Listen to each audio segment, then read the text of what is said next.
For his 10th labor, Eurystheus commanded Heracles to bring him the cattle of King Geryon of Erythea. Unfortunately, when he arrived in Erythea, he was immediately attacked by the double-headed Orthus. Heracles then fought the beast until its untimely demise.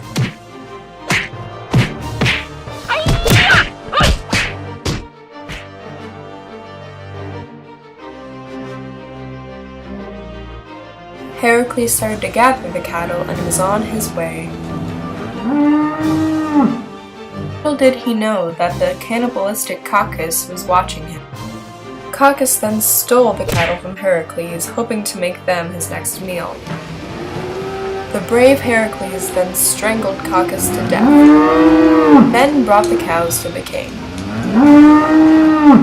And now, to please the kiddos, a cartoon retelling of Labor 11. Unfortunately for Heracles, King Eurystheus did not approve of his journeys. He thought that killing the Hydra and cleaning the stables shouldn't count, and then required him to bring the apples of the Hesperides. And now, a brief and dramatic flashback. For her wedding present, Gaia gave Hera the apple tree. She then planted the tree near Mount Atlas.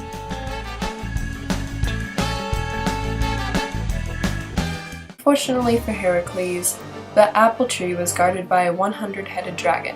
Heracles journeyed long and hard throughout the Grecian countryside. He was told by the nymphs to visit the sea god Nereus, who knew where the apple tree was located. However, to escape Heracles, Nereus then shifted shapes in order to try to escape. He shifted into roaring flames, a terrifying lion, a slithering serpent, and a terrifying, disgusting monster. He then realized that he couldn't escape and revealed the location of the garden. After some journeying, Heracles then happened upon Atlas, the Titan who was responsible for holding up the heavens. Atlas wasn't very bright. He told Heracles that he would go retrieve the apples if he held up the heavens for him. Heracles then figured that he would not come back. So then, when he returned with the apples, he asked him to hold the heavens just for a moment. He then ran away with them. When he returned to the king, the 11th labor was complete. For his final labor, the king commanded Heracles to go down to the underworld to capture the three-headed dog, Cerberus. On his journey, he saw the shadow of the Gorgon Medusa, which he thought was so real that he almost tried to kill her, but Hermes assured him that it was just a shadow. When he arrived at the underworld, he asked Hades and his queen if he could use the dog. They said yes, as long as he did not use any weapons. Although the ferocious beast struggled with him at first, he then decided to give up the fight and go with him to the upper world.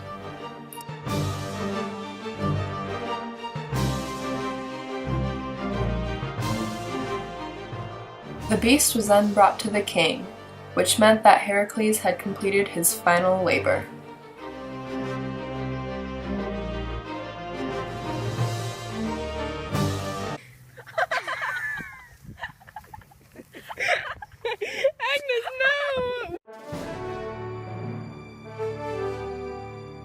After his journey, Heracles gifted his nephew Iolaus his wife Megara. He then entered an archery contest to win the hand of Iole, the daughter of King Eurytus. In spite of the king not allowing Heracles to marry his daughter, Heracles drove his horses away. When Iphitus came searching for the horses, Heracles threw him off of the highest tower, accusing him of debauchery. After the murder, he became the slave of Queen Omphale of Lydia. But because of his commitment to kill criminals, she let him free.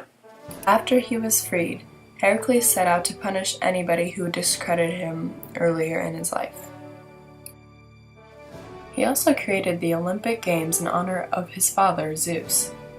Later in his life, Heracles competed for the hand of Deianira by wrestling the river god. They were married after he won the competition. Unfortunately, their happiness was short-lived, as Heracles slapped a young servant so hard that he died. He then was forced into exile. Finally, Heracles was in so much pain that he jumped into a pyre and burned to death. When Heracles reached Mount Olympus, he was welcomed as a god.